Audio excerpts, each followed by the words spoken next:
Welcome back to my channel. Halo guys, balik lagi bersama aku Dewi Noki. Nah, apa kabarnya semua? Pasti baik-baik aja dong. Mohon maaf nih guys, untuk hari ini aku pakai masker. Kenapa? Aku lagi gak enak badan, lagi biasa, lagi pilek ya. Gara-gara kan kemarin aku pulang kerja tuh kehujanan, jadi aku sekarang ngerasain meriangnya guys. Nah, tapi aku tetap bertanggung jawab sih untuk arisannya. Nah, hari ini itu aku mau menjelaskan tentang konsep arisan yang keempat ketiga guys. Wow, penasaran kan kalian? Yuk jangan di skip ya, karena nanti yang menjelaskan itu bukan aku guys, tapi aku akan ada yang ngebantuin, yaitu yang punya ide kreator tentang arisan ini guys, yaitu suami aku sendiri guys, namanya Mas Andi.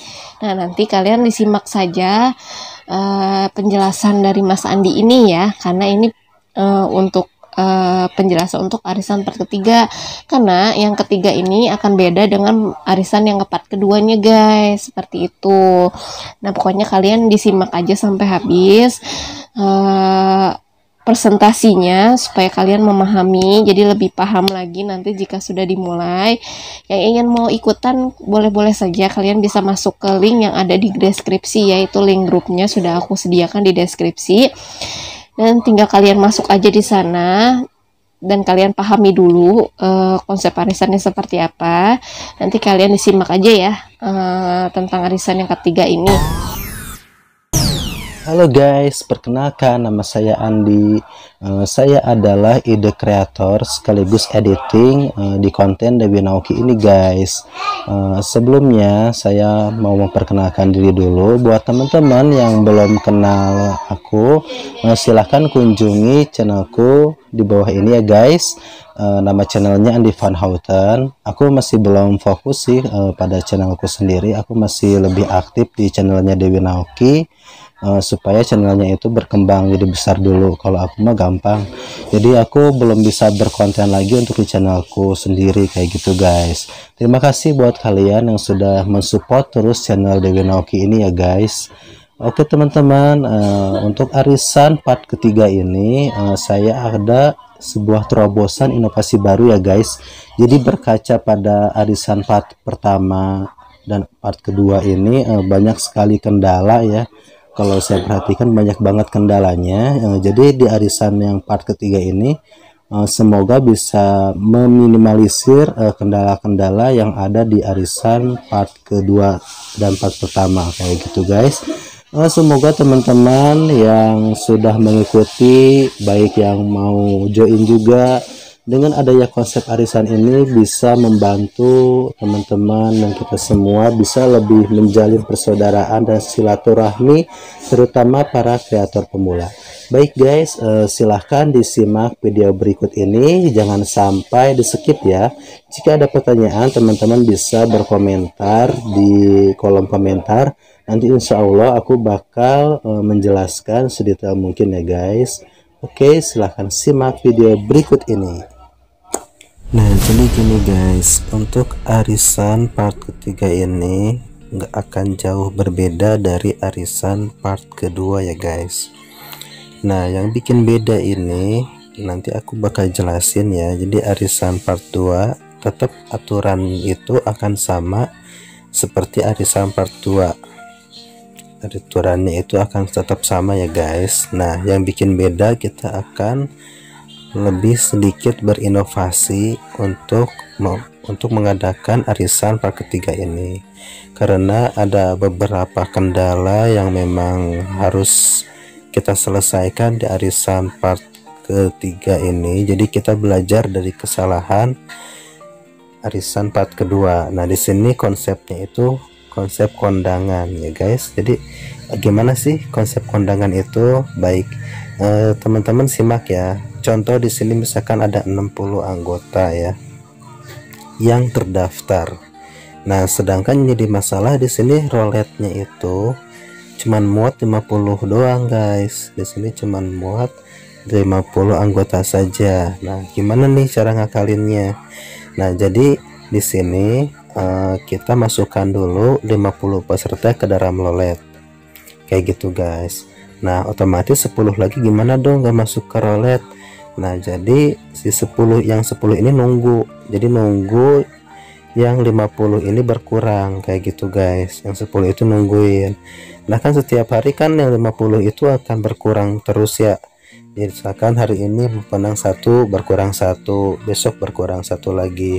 Nah, satu-satu yang 10 itu masuk ke yang 50 tadi. Dan apabila ada penambahan peserta pun maka akan tetap masuk ke yang 10 itu, ke waiting list itu guys. Karena kan setiap hari kuota roulette itu akan berkurang, jadi hanya mengantri di roulette saja guys, kayak gitu. Jadi untuk kuota arisan part ketiga ini unlimited ya guys, artinya itu tidak terbatas. Jadi ketika anggota baru langsung masuk kayak gitu guys. Nah, karena roulette ini hanya 50 orang saja guys, tapi tetap ini sudah termasuk ke peserta juga kayak gitu guys. Yang membedakan hanya antrian masuk roulette saja guys. Jadi tetap itu masuk ke peserta atau bisa dinamakan waiting list roulette. Nah, sekarang kita masuk ke bagaimana cara mainnya kayak gitu guys.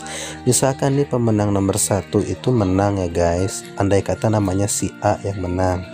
Nah, si A ini kan biasanya itu kan punya data ya, dari ke 60 peserta itu semuanya itu nonton ke si A. Biasanya kan si A ini punya data berdasarkan komen yang masuk sesuai nomor urut peserta ya guys. Misalkan nomor urut 1 nonton, kedua enggak, keempat enggak, kelima nonton. Nah, disitu kan pasti dia punya data kayak gitu guys. Dan si pemenang ini wajib punya data. Jadi misalkan berdasarkan nomor urut peserta itu dia wajib punya data siapa saja yang sudah nonton ketika dia menang. Nah, di hari kedua maka kita roulette lagi, misalkan muncul pemenang si B. Nah, kayak gitu guys. Nah, misalkan si B ini menang tapi kemarin dia gak nonton si A, maka si A tidak wajib untuk menonton pemenang kedua si B kayak gitu, karena si B juga kemarin tidak menonton si A kayak gitu guys. Dan si B pun punya data siapa saja yang sudah menonton ke dia kayak gitu guys. Dia harus punya data, misalkan peserta 1 ada, kedua ada, seperti biasa ya yang sering kita lakukan kayak gitu. Jadi wajib punya data intinya ya. Nah, terus di hari ketiga dan selanjutnya semua sama. Misalkan hari ketiga kita roulette lagi, yang muncul si C. Nah, si C ini misalkan si A dan si B ini dia hadir, ada di listnya, maka si A dan si B itu wajib hadir juga ke si C kayak gitu, karena si C ini telah menonton ke kedua pemenang sebelumnya, wajib hadir. Nah, untuk pemenang yang 60 yang lain tuh jatuhnya sunat ya, jadi tidak diwajibkan. Jadi ketika dia ingin ditonton maka harus tonton pemenang kayak gitu guys. Jadi ketika dia gak menonton pemenang, maka ketika dia menang, pemenang sebelumnya tidak diwajibkan untuk menonton kayak gitu guys. Jadi ini lebih ke lebih main aman kayak gitu ya. Jadi kita gak harus ngejapri-japriin orang buat paksa suruh nonton kayak gitu guys. Dan kita tuh wajib punya data, setiap pemenang wajib punya data siapa saja yang hadir di daftar hadirnya kayak gitu, seperti kondangan aja guys. Mana nih misalkan jika ada kasus contoh, misalkan si A menang terus si B nonton, nah terus besokannya si B itu menang tapi si A tidak nonton. Nah, itu punishment tetap berjalan seperti biasa ya guys. Di sini ada admin yang akan menengahi konflik tersebut guys. Jadi kurang lebih aturan tetap sama. Yang membedakan di sini adalah sistem kondangannya itu guys. Jadi ketika ingin ditonton maka harus menonton kayak gitu guys. Tapi yang kebangetan ketika sudah ditonton tapi gak mau nonton. Nah, itu yang harus kita jaga. Oke, di sini aku akan meremands kembali untuk konsep arisan ini seperti apa ya guys, dan tujuannya seperti apa. Nah, tujuan arisan ini awalnya untuk mempersatukan YouTubers dengan konsep arisan. Mengapa memilih konsep arisan? Karena belajar dari filosofi arisan bahwa arisan itu bisa mengakrabkan antar tetangga, atau suatu kelompok kayak gitu guys. Jadi dengan kita mengadakan arisan, setiap pemenang itu akan dengan kita menonton 30 menit saja itu kita sudah bisa mengenali sahabat kita guys. Kita saling sapa di grup, saling sharing kayak gitu. Jadi kita itu lebih mengenal satu sama lain guys. Jadi arisan ini hanyalah sarana untuk menjalin persaudaraan. Perlu digarisbawahi ya. Karena kalau kita hanya mengandalkan arisan aja untuk mengejar 4.000 jam tayang itu sangatlah tidak mungkin guys. Maka oleh karena itu kita menggunakan konsep arisan untuk saling support satu sama lain guys. Dan di sini tanpa paksaan tentunya. Kenapa tanpa paksaan?